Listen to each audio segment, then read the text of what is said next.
میں ڈروں گا تو میں اپنے اندر پھر طاقت پیدا کروں گا کہ یار یہ غالب ہے، اب مجھے اس کے بعد کیا کہنا ہے، تو وہ تو مجھے طاقت دے گا، غالب مجھے طاقت دے رہا ہے، مجھے ڈرا نہیں رہا، ایک سطح پہ ڈرا رہا ہے، دوسری سطح پہ طاقت دے رہا ہے کہ آؤ آؤ بچے آؤ، مجھے پڑھو اور مجھے پڑھو، وہ راستہ دیتا ہے۔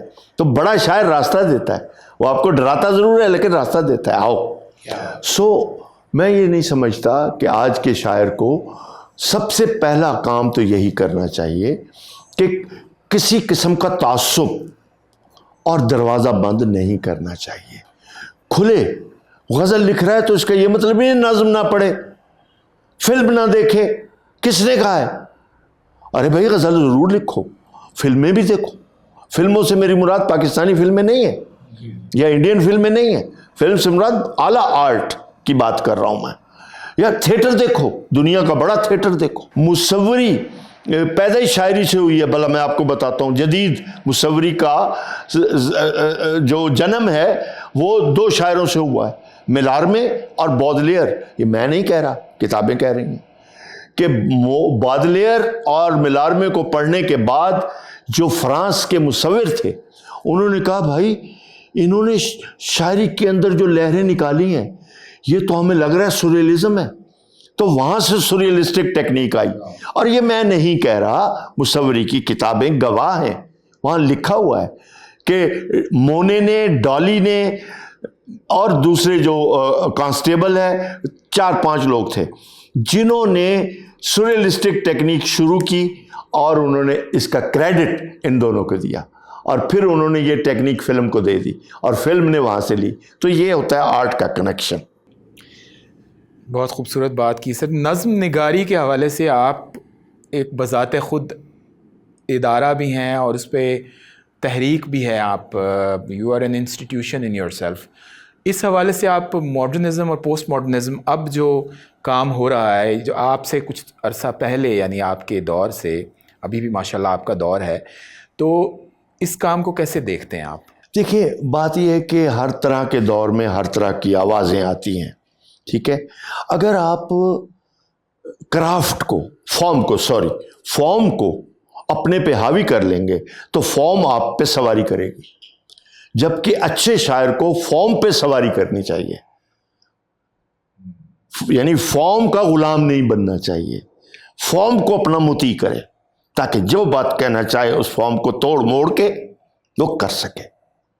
تو فارم آپ کی سہولت کے لیے ہے، فارم کوئی الٹیمیٹ نتیجہ نہیں ہے، کرنا آپ نے تو فارم موجود ہے، اڈاپٹ کرو اس کو لے چلو، لیکن اس میں راستہ تو آپ نے اپنا بنانا ہے۔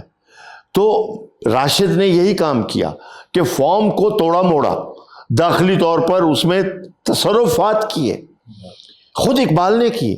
تو فارم کو توڑنا پڑتا ہے یا اس کے اندر سے اپنے آپ کو نکالنا پڑتا ہے۔ کیا اس کا یہ مطلب ہے کہ بعض اوقات بڑا شاعر جھنجھلا کے، فارم کی پابندیوں سے جھنجھلا کے پھر یہ کہتا ہے کہ بقدر شوق نہیں ظرف تنگنائے غزل، کچھ اور چاہیے وسعت میرے بیاں کے لیے؟ مگر اس کے لیے بڑا حوصلہ چاہیے، یہ شعر کہنے کے لیے وہ اتنا بڑا شاعر بھی چاہیے، ایک بات۔ دوسری بات یہ ہے کہ جو نوجوان ہمارے غزل لکھ رہے ہیں وہ آرکیٹائپ ہے۔ آرکیٹائپ بری چیز نہیں ہوتی، مگر آرکیٹائپ آپ کو آگے نہیں لے جاتی، وہ اسی آرکیٹائپ کے اندر ہی آپ کو رکھے گی۔ مثلا اگر آپ کو جان ایلیا پسند ہے تو جان ایلیا تو آزاد تھا، آپ اس کے غلام ہو رہے ہو، یہ کتنی بڑی کنٹراڈکشن ہے۔ وہ آزاد ہے، تمہیں غلام بنا رہا ہے۔ تو اس حقیقت کو سمجھو کہ اگر وہ ویسا بننا ہے تو پھر تم بھی آزادی لو۔ ایک تو یہ بات ہے۔ دوسری بات یہ ہے کہ جیسے کہ اب میں ایک شاعر کا عباس تابش کا ذکر کروں گا، اس نے پچھلے 10 سالوں میں کتنے تجربے کیے ہیں۔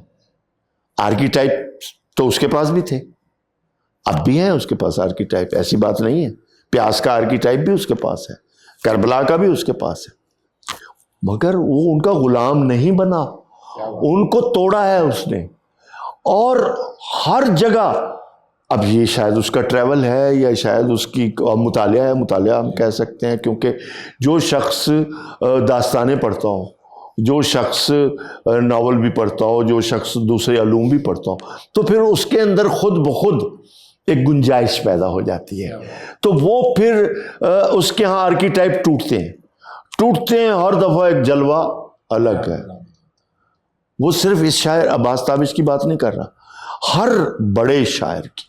ہمارے ہاں تو بڑے شاعری کا بھی بڑا مسئلہ ہے کہ ایک وقت میں کسی کی 10 غزلیں مشہور ہو گئیں، آج تک ہم نے اسے سینے سے لگایا ہوا ہے، اس کے بعد اس نے کچھ کیا ہی نہیں۔ میں نام نہیں لیتا، میں کسی کا بھی نام نہیں لیتا۔ تو میں نے ایک مثال کیوں دی ہے کہ اس کو اگر آپ دیکھیں تو ارتقاء کا آپ کو سمجھ آئے گا کہ ایک جگہ رکنا نہیں ہے اور اپنے آپ سے مقابلہ کرنا ہے۔ جب تک شاعر اپنے آپ سے مقابلہ نہیں کرے گا آگے نہیں جا سکتا۔ منیر نیازی کی یہی تو کمال تھا، یہی تو اس کا کمال تھا کہ جو بات ایک دفعہ کہہ دی ادھر گیا ہی نہیں دوبارہ، پھر کہیں اور نکلا ہے، وہ پھر کہیں اور نکلا ہے۔ اور ہم محدود لوگ تھے، ہم نے کہا یہ افسوں کا شاعر ہے، ہم نے کہا یہ جادو کا شاعر ہے، طلسم کا شاعر ہے۔ ہم غلط تھے۔ وہ پولیٹیکل پوئٹ تھا، اس کی ہر بات سیاست پہ جا کے ٹوٹتی ہے۔ آج ہمیں پتہ چل رہا ہے۔ اس وقت بھی ہمیں پتہ ہونا چاہیے تھا کہ اتنا بڑا شاعر یہ ہمارے اندر رہ رہا ہے۔ تو بہرحال تو آج کے نوجوان کو چاہیے کرافٹ کا ملازم نہ بنے، خیال کا ملازم بنے، خیال کے پیچھے جائے، خیال کی وسعت کو تلاش کرے۔ کیا بات ہے سر، فلم کے حوالے سے بھی آپ کا ماشاءاللہ بہت وسیع تجربہ بھی ہے اور کام بھی ہے، درس و تدریس کے حوالے سے بھی اور اس کے انالیسس کے حوالے سے بھی۔ فلم پڑھانے کا آپ کا ایکسپیرینس کیسا ہے اور اس حوالے سے آپ فلم کا پاکستان میں مستقبل کیا دیکھتے ہیں؟ ہاں، یہ رحمان فارس اصل میں ہماری ایک بدقسمتی رہی کہ ہم بڑے ہندوستان کی فلم کے نیچے تھے، تو 47 کے بعد جو کچھ انہوں نے کیا ہم نے آنکھیں بند کر کے اس کو قبول کیا، نہیں کرنا چاہیے تھا۔ نتیجہ ہم اس بالی ووڈ کے پرچھائی بن کے رہ گئے۔ بیچ میں ایک وقت آیا تھا جب بنگال کا سینما آتا ہے، مشرقی پاکستان کا، آپ سوچیں 66 سے 71 تک 45 فلمیں ہیں، وہ ساری کی ساری ریئلسٹک ہیں، ساری کی ساری مختلف ہیں، ساری کی ساری کامن مین کی فلمیں ہیں۔ بہرحال وہ ایک زمانہ آیا، وہ ختم ہو گیا۔ تو میں اپنی فلم کی بات نہیں کرتا، یہ تو کبھی پنپی نہیں، کبھی اس نے اپنا جلوہ دکھایا ہی نہیں، کیونکہ کوئی کرافٹ اس میں تھا نہیں۔ ہم بالی ووڈ کی ایک شکل تھے، جو میں سمجھتا ہوں کوئی اتنا بڑا سینما نہیں ہے۔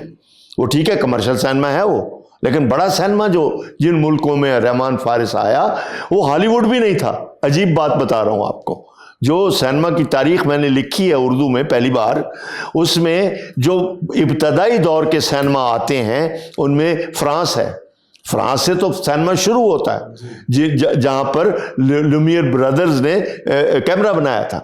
تو وہاں سے جب آتا ہے تو پھر جرمنی ہے، برطانیہ ہے، روس ہے، روس کا سینما بہت بڑا پولیٹیکل سینما ہے، پھر اٹلی ہے، پھر یہ یورپی ممالک ہیں، یہاں کا سینما، پھر ان کے اثر سے ایران کا سینما، پھر ان کے اثر سے اب کوریا کا سینما انہوں نے بنایا، جاپان کا سینما بہت بڑا ہے۔ سینما تو ایک تحیر ہے، بہت بڑا تحیر ہے۔ ہالی ووڈ تو بعد میں آیا ہے، ہالی ووڈ نے تو انہی کو لیا، انہی کے ٹیلنٹ کو لے کے گئے اور کمرشل کیا، اور انہوں نے ایک ریلیٹیبل سینما بنایا، ایک ایسا سینما بنایا جو انٹرٹینمنٹ ویلیو رکھتا ہو۔ مگر یہ لوگ تو پولیٹیکل سینما والے لوگ تھے، نظریاتی سینما تھا سارے کا سارا، اور موجود ہے، میں نے دیکھا ہے سارا، تو کمال ہے۔ میں سمجھتا ہوں اگر آپ کسی بھی شعبے میں ہیں، کام کر رہے ہیں، تو فلم کی ایستھیٹک آپ کو بہت کچھ سکھاتی ہے، بہت کچھ آپ کو بتاتی ہے، اور بہت کچھ کنٹینٹ اس کا اور اس کی جو لیئرز ہیں، لیئر آفٹر لیئر، وہ آپ کے اندر تبدیلی لاتی ہے۔ تو میں اکثر انتظار حسین سے کہتا تھا کہ بڑی اچھی فلم دیکھو، کیونکہ اس سے تمہاری کہانی میں یہ نہیں کہتا تبدیل ہو جائے گی، مگر میں یہ کہتا ہوں کہ انسپریشن ملے گی۔ تو سینما انسپائر کرتا ہے، مگر میں جس سینما کی بات کر رہا ہوں صرف وہ، باقی تو کمرشل ہے، وہ چلتا رہتا ہے، آپ دیکھیں نہ دیکھیں کوئی فرق نہیں پڑتا۔ سر، دو یونراز ہیں، ایک ناول نگاری ہے اور ایک سنیما ہے، تو جیسے اگر آپ ماشاءاللہ ناول نگار بھی ہیں بڑے اعلیٰ پائے کے، آپ ایک ناول لکھتے ہیں اور میں قاری کے طور پہ پڑھ رہا ہوں تو میرا ایک تھیٹر آف دا مائنڈ ہے جس کے اندر میں آپ کے سین کو خود ویژولائز کر رہا ہوں، اور شاید میری تھیٹر میں جو فیسلٹیز مجھے میرے تخیل نے دے رکھی ہیں وہ بڑی سے بڑی پروڈکشن ہاؤس بھی اس کو اسکرین پر ٹرانسفارمیشن نہ کر پائے اس کی. تو کیا جب بڑا ناول فلم میں اڈاپٹ کیا جاتا ہے، اڈاپٹیشن جب ہوتی ہے، تو ناول کی وہ خصوصیات اور وہ بڑا پن برقرار رکھ پاتی ہے فلم اس کو؟ آپ نے جواب خود ہی دے دیا ہے، ایسا نہیں ہو سکتا، وہ نہیں برقرار رکھ سکتی. اس کی میں وجہ بتاتا ہوں کہ جب سینما آیا ہے نا تو سینما میں کا سب سے بڑا مسئلہ تھا کہانی. تو کسی نے ان کو کہا ہے بے وقوفو، کہانی کے پیچھے کیوں دوڑتے ہو؟ 200 سال سے ناول لکھا جا رہا ہے، لائبریریاں بھری ہوئی ہیں، جاؤ ان کے پاس، وہ آپ کو کہانی دیں گی. نتیجہ کہ سارا کلاسیکل لٹریچر اڈیپٹ ہو گیا. شروع میں ہی Jane Austen, Charles Dickens, Hardy, Hemingway, اس سے بھی پیچھے بہت کچھ. تو 75% سینما ایڈیپٹیشن ہے. میں پڑھاتا ہوں تو لوز ایڈیپٹیشن ہوتی ہے، کمپرومائز ایڈیپٹیشن ہوتی ہے. تمہارا سوال میں جواب ہے کہ وہ سارا منتقل نہیں ہو سکتا، وہ ایک اور تجربہ ہے، وہ ایک اور. اس لیے مارکیز کے پاس گئے تھے یہ لوگ تو بڑے پیسے دیے کہ جی بناتے ہیں ہم 100 years of solitude. اس کا پاگل ہو، 100 سال کی جنریشنز کو تم کیسے 2 گھنٹے میں لے آؤ گے؟ یہی بات پیسٹرناک نے کی تھی جب ڈاکٹر زواگو کو ڈیوڈ لین نے بنایا تھا تو وہ ناراض تھا. پیسٹرناک خوش نہیں تھا فلم سے. میں نے پڑھا ہے اس کا انٹرویو، کیونکہ وہ بہت ساری چیزیں نہیں ہیں اس میں. تو فلم کا کرافٹ ہے نا، تو فلم کے کرافٹ میں جو چیزیں سوٹیبل ہوں گی وہی آئیں گی نا. کیونکہ آپ ناول کو کمپرومائز کر سکتے ہیں، فلم کے آرٹ کو کمپرومائز نہیں کر سکتے، کیونکہ اس کے لیے آپ اس کو لے رہے ہیں. تو وہ تو نہیں کمپرومائز ہوگا، ناول کمپرومائز ہو جائے گا.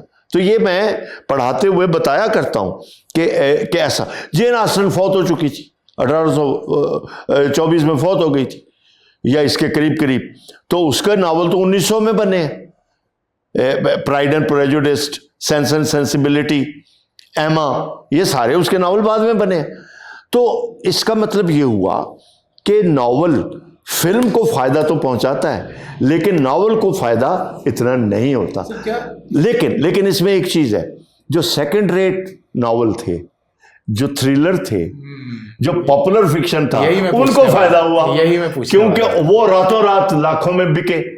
لیکن جین آسٹن کو فائدہ نہیں ہوا، یا وودرنگ ہائٹ والی برانٹے کو نہیں ہوا فائدہ، ہیمنگوے کو فائدہ نہیں ہوا کہ ان کا ناول کمپرومائز ہوا. لیکن یہ جو آئے ان کو آپ مینوپولیٹ بھی کر دو، ان کو کوئی فرق نہیں پڑتا.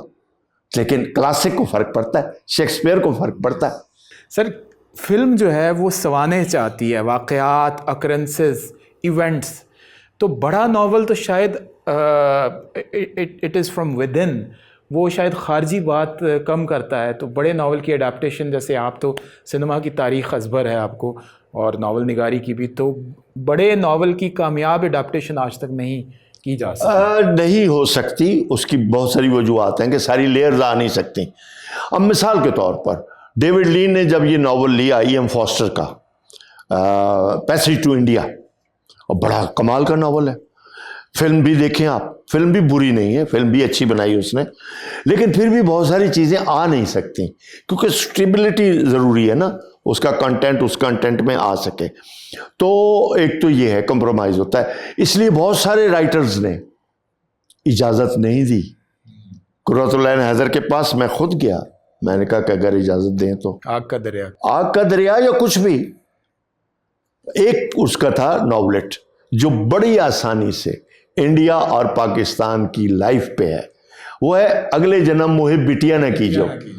وہ ہو سکتا تھا، اس نے نہیں دی اجازت. اس نے ایک شرط لگا دی کہ ہاں لے جاؤ کرو. شرط یہ ہے کہ بنا کے لاؤ، میں دیکھوں گی پھر اجازت دوں گی. تو ایسا کون کرے، اتنا پیسہ لگا کے آپ لے جائیں، اگلی کہے کہ اس کو پھینک دو. تو انہوں نے اجازت نہیں دی، اس لیے آج تک نہیں بنا.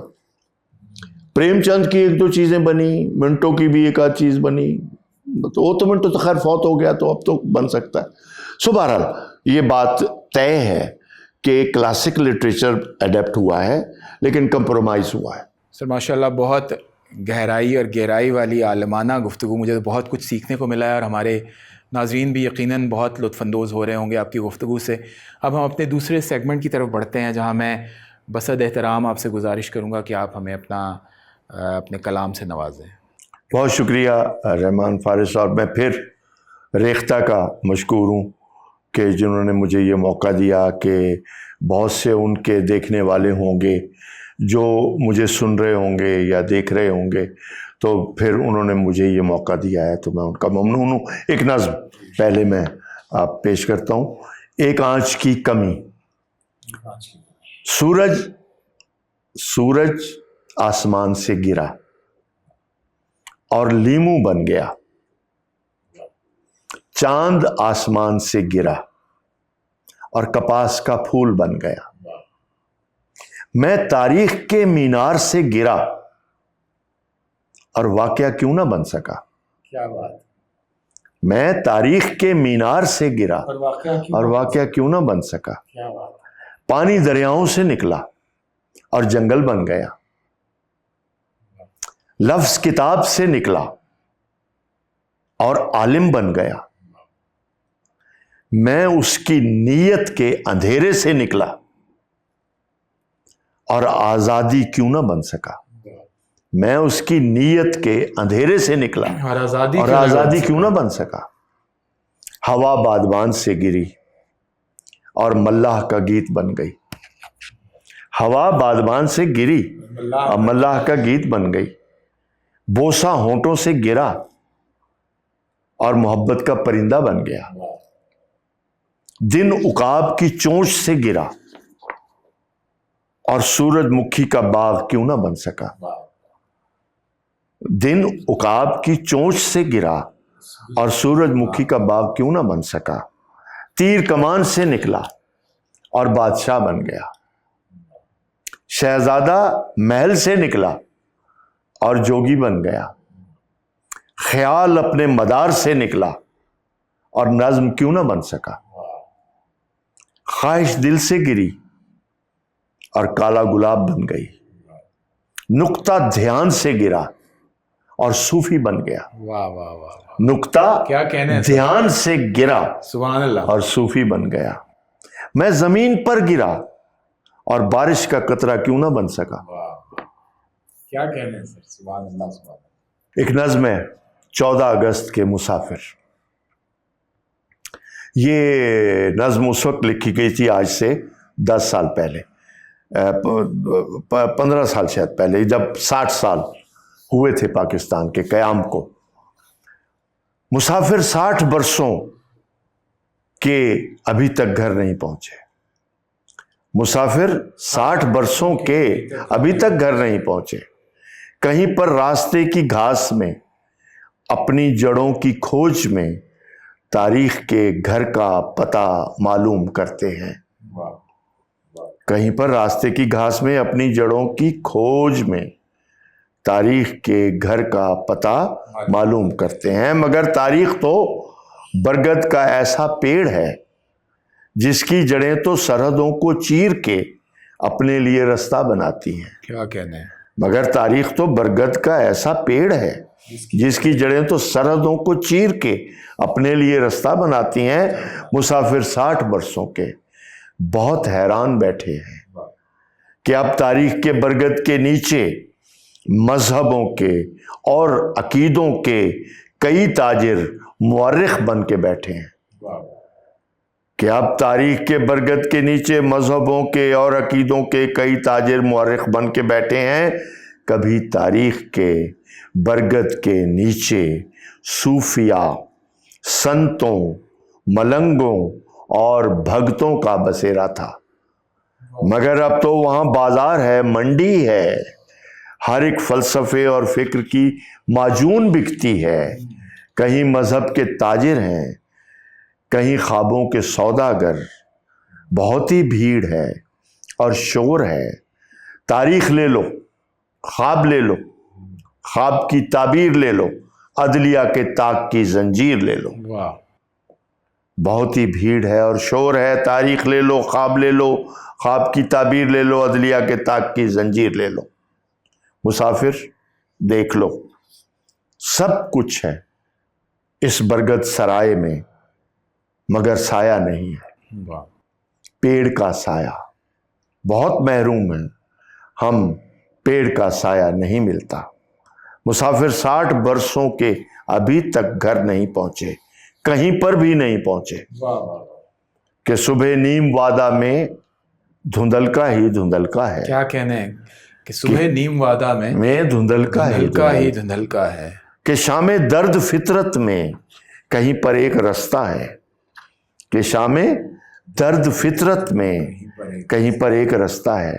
نہیں معلوم وہ کس سمت کو جا کر نکلتا ہے. مسافر 60 برسوں کے بہت حیران بیٹھے ہیں، نہ سایہ ہے نہ ہم سایہ. واہ واہ واہ. مسافر 60 برسوں کے بہت حیران بیٹھے، نہ سایہ ہے نہ ہم سایہ. مسافر 60 برسوں کے بہت ہی بے خبر ہے، کون سی تاریخ میں اپنے لیے ایک گھر بنانا ہے. مسافر 60 برسوں کے ابھی تک گھر نہیں پہنچے. کیا کہنے ہیں سر، سبحان اللہ. آنکھیں کھلی رکھنا، آنکھیں کھلی رکھنا. آج موسم اپنے کلے سے نکلا ہے. آنکھیں کھلی رکھنا، آج موسم اپنے کلے سے نکلا ہے. شام خوبصورت بچی کی طرح ہے، شام خوبصورت بچی کی طرح ہے. آنکھیں کھلی رکھنا. ہوا کتنی آسودہ ہو کر چل رہی ہے. صبح ناشتے میں دودھ نہ گرم تھا نہ ٹھنڈا. گھر سے نکلتے وقت دل پر کوئی بوجھ نہیں تھا. پھر بھی آنکھیں کھلی رکھنا. واہ واہ. پھر بھی آنکھیں کھلی رکھنا. لگتا ہے میں آزاد ہوں، چاہوں تو اس راستے کو چھوڑ کر دوسرا راستہ اختیار کر لوں، چاہوں تو اندھے کی شے کو چھو لوں. ایسے میں آنکھیں کھلی رکھنا. آج دن باہر سے طلوع نہیں ہوا، آج دن باہر سے طلوع نہیں ہوا، میرے دل سے نکلا ہے. آج دن باہر سے طلوع نہیں ہوا، میرے دل سے نکلا ہے. منظر پہلے سے موجود نہیں تھے، آج ہی وجود میں آئے ہیں. بہت اچھے. منظر پہلے سے موجود نہیں تھے، آج ہی وجود میں آئے ہیں. اس لیے آنکھیں کھلی رکھنا، اس لیے آنکھیں کھلی رکھنا، اپنی آنکھیں کھلی رکھنا.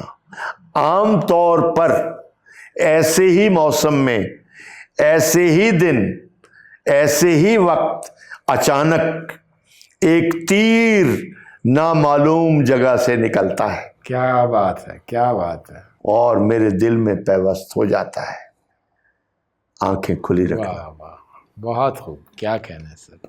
ٹھہرے ہوئے موسم کی ایک نظم.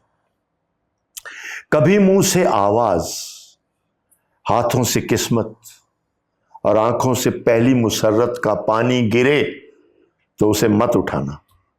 واہ. کبھی منہ سے آواز، ہاتھوں سے قسمت اور آنکھوں سے پہلی مسرت کا پانی گرے تو اسے مت اٹھانا. کبھی رات کی شال سے چاند، سالوں کی مٹھی سے خوشبو، زمینوں کی جھولی سے خوراک اور دل سے قربت کی خواہش گرے تو اسے مت اٹھانا. بہت خوب، بہت خوب. تو اسے مت اٹھانا. کبھی شام کے گھونسلے سے پرندہ، فجر سے عبادت کا چوغا، پہاڑوں سے سرما کا پہلا مہینہ گرے تو اسے مت اٹھانا. واہ واہ واہ. کبھی آسمانوں سے حرف مناجات، ساون کی آنکھوں سے آنسو، ہواؤں سے لمبے سفر کی حکایت، غلاموں کے دامن سے آزاد صبحوں کی سات گرے تو اسے مت اٹھانا. تو اسے مت اٹھانا. کبھی پاؤں سے حوصلہ، آم کے پیڑ سے بور، بچوں کی مٹھی سے لوری اور فصلوں پہ پھیلی ہوئی دھوپ کٹ کر گرے تو اسے مت اٹھانا. تو اسے مت اٹھانا. نگاہ اپنے دشمن پہ رکھنا، سفر کو امانت سمجھنا